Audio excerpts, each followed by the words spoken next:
Halo, selamat datang di Nulis Aja Dulu. Kembali lagi dengan saya, Kala Lail, mentor dari kelas Nulis Aja Dulu.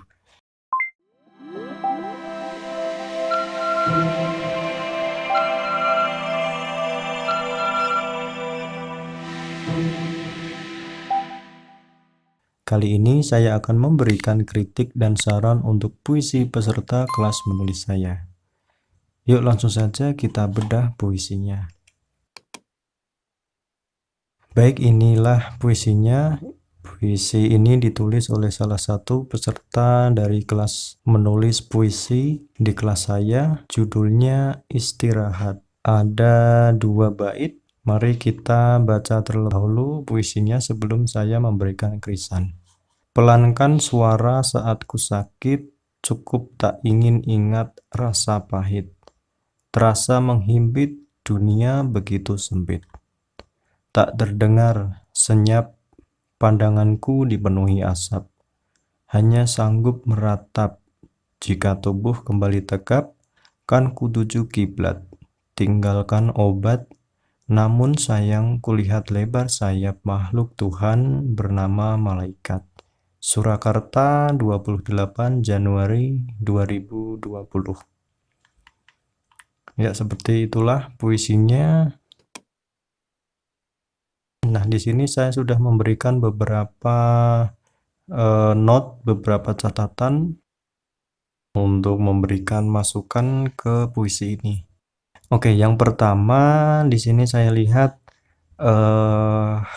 penulis menggunakan rima aliterasi dan asonansi berdasarkan jenis bunyinya ya. Aliterasi itu biasanya tidak hanya di akhiran ini, tetapi juga bisa di awalan kata. Kalau aliterasi itu penyamaan huruf konsonan, kalau asonansi itu penyamaan huruf vokal. Nah, di sini bisa kita lihat ini memakai T, T, T, T, ini juga memakai I, I, yang T ini tekniknya rima aliterasi, yang I ini tekniknya rima asonansi ya. Rimanya rima akhir, jadi aliterasi dan asonansinya berada di akhir berdasarkan letak barisnya di akhir baris.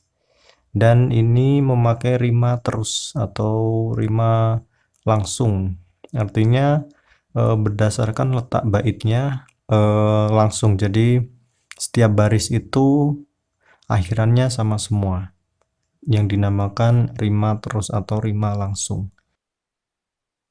Oh ya, yang ini di bait selanjutnya juga seperti itu. Kalau ini memakai P, P, P, P, dan ini A, A, ada asonansi dan aliterasi. Ini juga T, T, A, ini T, ini A. Nah, kalau saran saya, jangan terlalu mengejar rima, baik rima aliterasi ataupun asonansi, supaya puisinya tidak kaku dan mengorbankan isi. Sebenarnya puisi kalau akhirannya sama itu memang menarik. Banyak penulis atau penyair yang menulis puisi dengan rima yang sama di akhir. Memang menarik, tapi jangan sampai mengorbankan makna atau isi atau substantif dari puisinya. Kalau yang saya lihat di sini, penulis terlalu mengejar rimanya, mengejar akhirannya sampai memanjang-manjangkan baris, membuang-buang beberapa kata, di mana membuang-buang katanya nanti kita akan pelajari lebih lanjut. Nah, ini yang kedua, misalkan di sini kalau kita cek kata kuncinya dari bait ini, satu bait ini, misalkan mau kita ringkas ya. Karena ini menurut saya terlalu buang-buang kata, tidak ringkas 4 maknanya bisa kita ringkas menjadi 2 baris saja.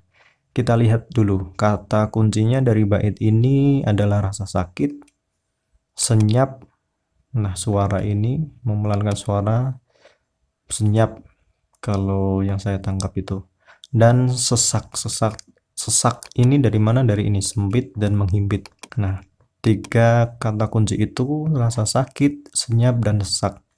Kita fokus kepada kata kunci itu saja. Misalkan kita mau ringkas ini menjadi seperti ini contohnya.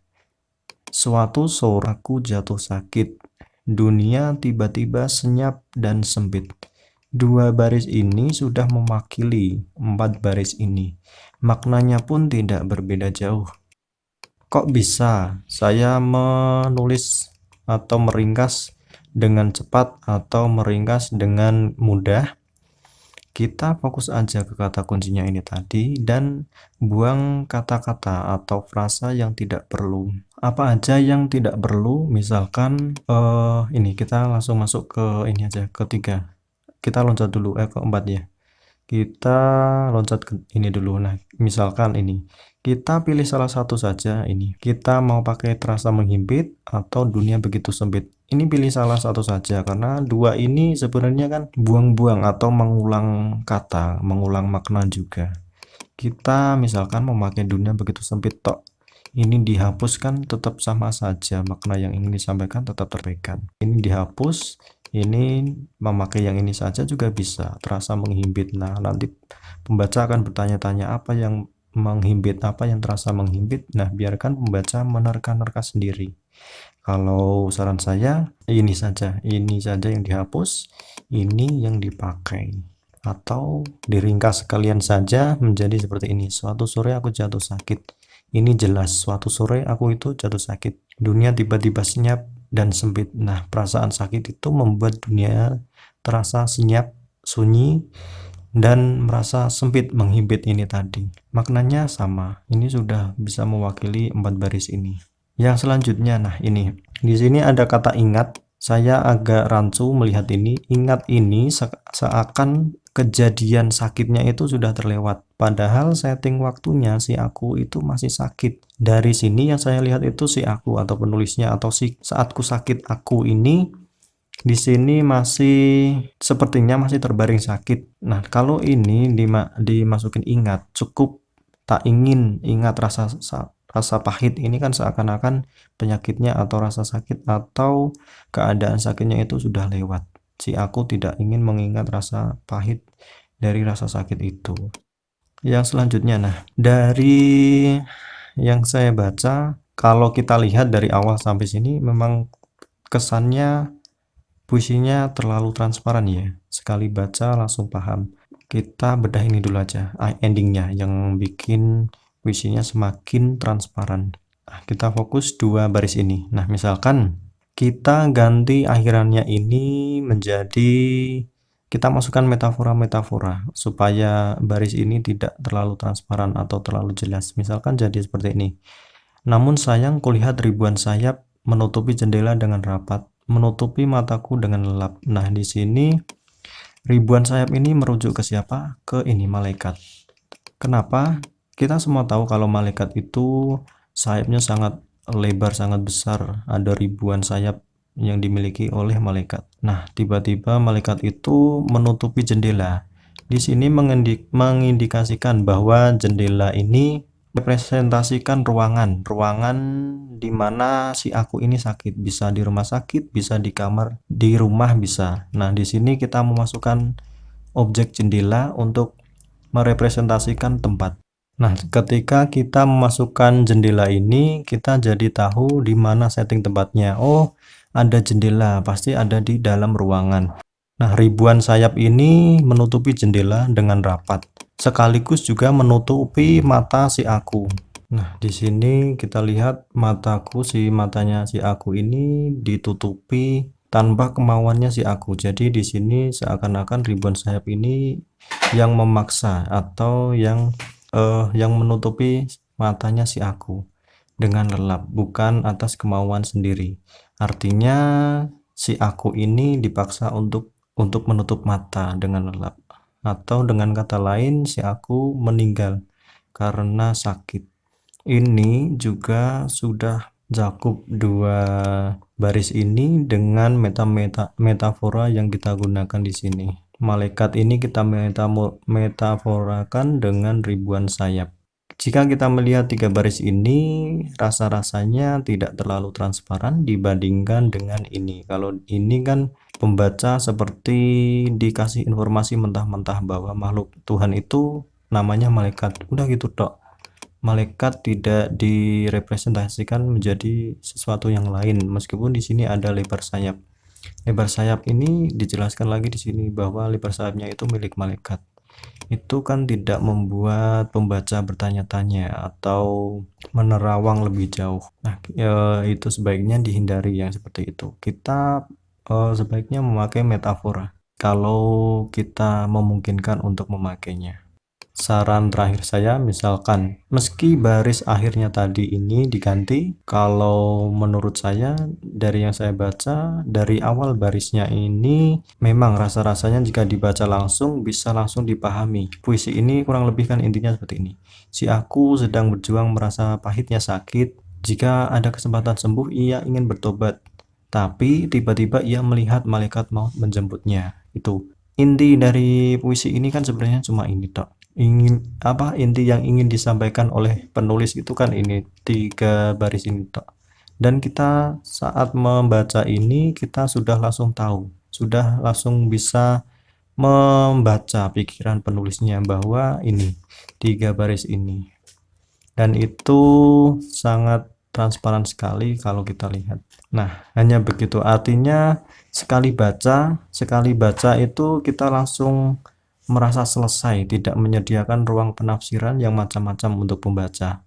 Jadinya kurang berkesan dan kurang berbobot, karena sekali baca kita langsung ya udah gitu tok. Saya sudah tahu apa yang dipikirkan atau apa yang ingin disampaikan oleh penulis dan selesai, udah begitu tok. Nah, itu sebaiknya dihindari oleh penulis. Kalau kata Sapardi katanya bilang begini maksudnya begitu. Artinya apa?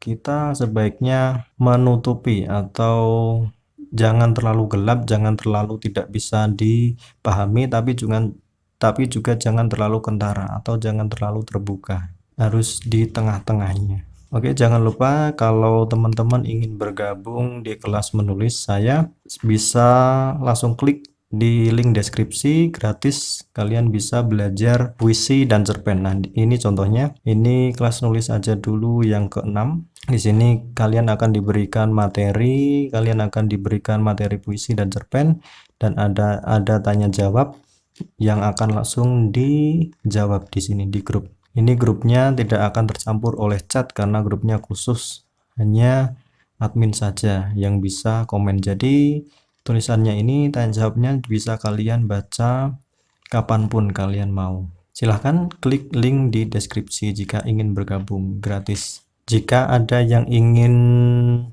mengirimkan puisi atau cerpen untuk diberikan krisan, juga bisa mengirimkannya melalui email ke kalalail96@gmail.com.